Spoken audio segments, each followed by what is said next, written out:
जय हिंद दोस्तों, कैसे हैं आप लोग। मैं आशा करता हूँ आप लोग बहुत अच्छे होंगे। तो आज हम पढ़ने वाले हैं क्लास 12 हिंदी का पंचलाइट कहानी का सारांश, ठीक है ना। तो हमने लिख रखा है, हम आप लोगों को बताते हैं, आप लोग मतलब आराम से समझिए, ठीक है ना। तो देखिए, पहले हम लोगों ने देखिए लेखक फणीश्वर नाथ रेणु जी द्वारा लिखित इस कहानी में ग्रामीण जीवन का वास्तविक वर्णन किया गया है। मतलब गांव के लोगों का मतलब बहुत ही अच्छा वर्णन किया गया है, एकदम वास्तविक जैसा होता था पहले वैसा ही वर्णन किया गया है मतलब फणीश्वर नाथ रेणु जी द्वारा लिखित कहानी में। उसके बाद पंचलाइट का अर्थ होता है पेट्रोमैक्स, गैस की लालटेन। आप लोगों ने देखा होगा जब आप लोग छोटे छोटे थे, मतलब हम लोग भी छोटे छोटे थे, तो हम लोगों ने देखा था कि गांव में मतलब कोई कार्यक्रम हुआ करता था तो हम लोगों के वहाँ गैस वाली जो लाइटें होती थी वो हम लोगों के वहाँ जलाया जाता था। और उसको मेंटल द्वारा, उसे मेंटल बोलते, जो जलता था वो गैस में लगा के उसे मेंटल बोलते थे। उसे मेंटल मेंटल में हम लोग आग लगाते थे, वो जलता था, उजाला होता था, ठीक है। तो उसे पेट्रोमैक्स और गैस की लालटेन कहा गया था। तब के जमाने में लोग वहाँ की पंचलाइट कहते थे।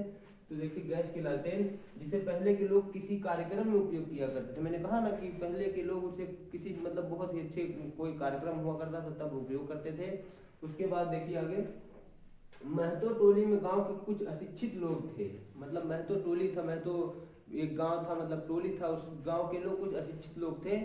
और उन लोगों ने रामनवमी के मेले मेले से एक पेट्रोमैक्स खरीदा। और उन लोगों ने अपने रामनवमी के मेले में जाकर के एक पेट्रोमैक्स यानी कि पंचलाइट खरीदा, ठीक है। और उस पंचलाइट को खरीदने के बाद खरीदा, उस गांव के लोग पेट्रोमैक्स को पंचलाइट कहते थे। देखिए, मैंने कहा ना कि पंचलाइट कहते थे, वहाँ उस गांव के जो मतलब कुछ अशिक्षित लोग थे उस गैस मतलब पेट्रोमैक्स को पंचलाइट कहते थे, ठीक है। तो कहते थे उन लोगों ने पेट्रोमैक्स खरीदने के बाद बचे हुए पैसों से पूजा की सामान खरीद लिए, ठीक है। मतलब पंचलाइट खरीदा, उसके बाद जितने पैसे बचे उसके सब लोग पूजा के सामान खरीद लिए ताकि शाम को मतलब उत्सव मनाया जा सके, ठीक है।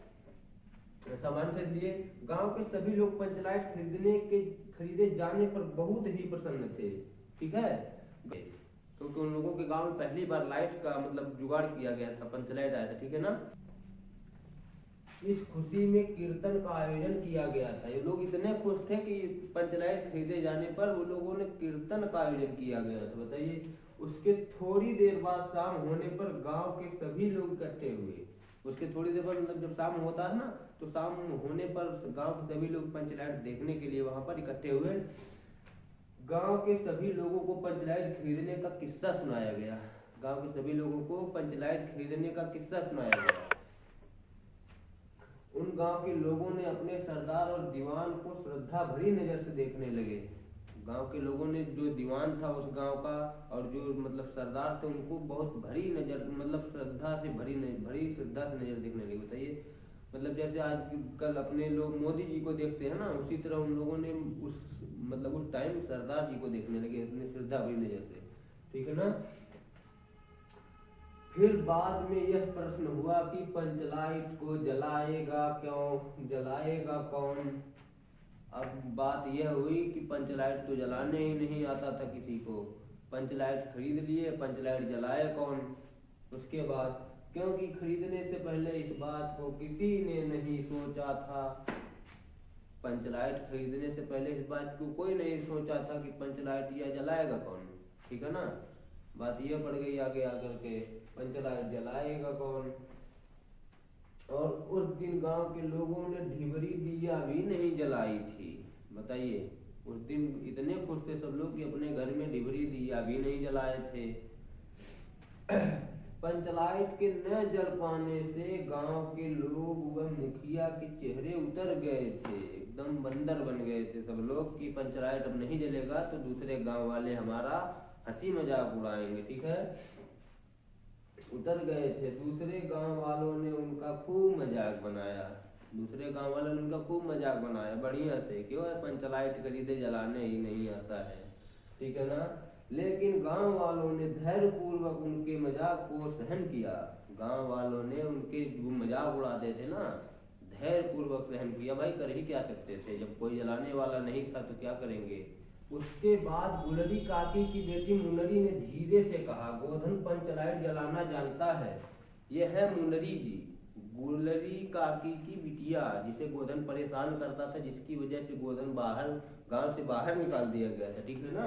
तो उन्होंने कहा कि गोधन पंच लाइट जलाना जानता है, क्योंकि वो भाई परेशान करता था, मतलब कुछ तो था समझ भाई, तभी तो कैसे जानता था। फिर गांव की एक दूसरी लड़की, मतलब बगल में बैठते बहुत लोग थे वहां पर इकट्ठे हुए थे ना, तो एक चुगलखोर थी भाई, कनेली नाम की लड़की थी, तो उसने जाकर तुरंत सरदार से दिया।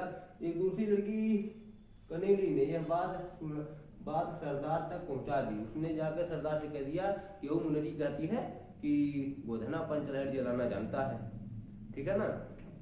तो उसने जाकर सरदार से कह दिया कि पंच लाइट जलाना कोई जानता है जिसका नाम गोधन है, मुनरी बता रही है। तो उसके बाद पहुंचा दिया और सरदार ने छड़ीदार को उसे बुलाने को भेजा। और गांव के जो मुखिया जी थे, सरदार जी थे, उन्होंने अपने वो क्या बोलते हैं छड़ीदार जो दीवान था उनका, उसको बुलाने को भेजा, कहा जा बाबू गोधन के बुला लावा, पंचलैटिया जला दें। उसके बाद भेजा, तो मतलब भेजा, लेकिन गोधन नहीं आया।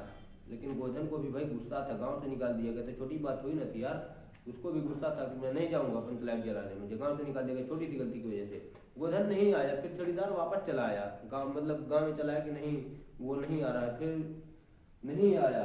तब गुलरी काकी गई और गोधन को साथ में ले आई। देखिए गुलरी काकी जो मुनरी जी की माँ है, जिस मुनरी को परेशान किया करता था गोधन, उसी की माँ है गुलरी काकी। और वो गई उस गोधन को लेकर आई, ठीक है ना, गोधन को लेकर आई कि बहुत चला जलाया तो पंचलेटे ना गऊ की जितिया बिलाया जाए। उसके बाद गोधन आया, देखिए आगे देखिए, गई और बुला कर ले आई और गोधन को साथ में ले आई। फिर गोधन ने पंचलाइट को जलाया और पंचलाइट के जलने पर गांव के सभी लोग खूब प्रसन्न हुए। मतलब पंचलाइट को जला दिया, गोधन आया गुलरी काकी के साथ में और पंचलाइट को बहुत ही अच्छे से जला दिया। हालांकि स्पिरिट मांगा तो स्पिरिट नहीं था, लेकिन उसने गरी के तेल से जला दिया। बताइए उसकी होशियारी इतनी थी पंचलाइट जलाने की, उसने जला दिया। और पंचलाइट जल जाने पर गांव के लोग बहुत प्रसन्न हुए कि हमारे गांव की इज्जत बच गई बाबू। अब मतलब बहुत कुछ हम कर रहे थे, सारे मजाक उड़ावत रहना है, मतलब इज्जत बच गई गांव की, ठीक है ना। खूब प्रसन्न हुए और गोधन को फिर गांव में रहने की अनुमति सरदार ने दी। उसके बाद गांव के मतलब जो सरदार जी थे, उसने गोधन को कहा कि बाबू तू अब गांव में रह सके, ठीक है। तो उसने कहा कि आप गांव में रह सकते हैं, कोई दिक्कत नहीं है। सरदार ने दी और कहा तुम्हारे 7 खून माफ, ठीक है। उसने सरदार ने कहा तुम्हारा बहुत 7 खून माफ हुई, हमारे गांव की इज्जत बचा ले लवा तू। और उसने कहा कि तुम्हारा 7 खून माफ है, अब तुम गाओ सलीमा का गाना, खूब गाओ सलीमा का गाना, जितने मन करे उतने गाओ सलीमा का गाना। क्योंकि उसने गांव की इज्जत बचाई थी भाई। गांव की इज्जत का मतलब बहुत बड़ा बात होती है, ठीक है ना। उसने सरदार ने कहा कि तुम गांव में रह सकते हो, तुम्हारे 7 खून माफ हो जाएंगे। अंत में गुलरी काकी ने गोधन को रात के खाने पर बुलाया और रात होने पर मतलब काम तो ही गया था। उसके बाद रात में गोधन को गुलरी काकी ने खाना खाने के लिए अपने घर पर बुलाया कि बाबू आज तुम हमारे यहाँ ही खाना खाना, तुम बाहर रहते थे, पता नहीं कहाँ खाना खाते थे। और उस रात मतलब गुलरी काकी ने गोधन को अपने वहाँ खाना खाने के लिए बुलाया।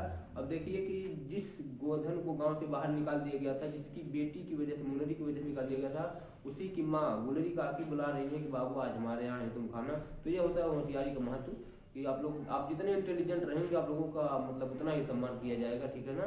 तो आशा करता हूँ कि वीडियो आप लोगों को अच्छा लगा होगा, और यदि वीडियो अच्छा लगा हो तो लाइक कमेंट शेयर आप लोग जरूर करिए, ठीक है। धन्यवाद, जय हिंद, जय भारत।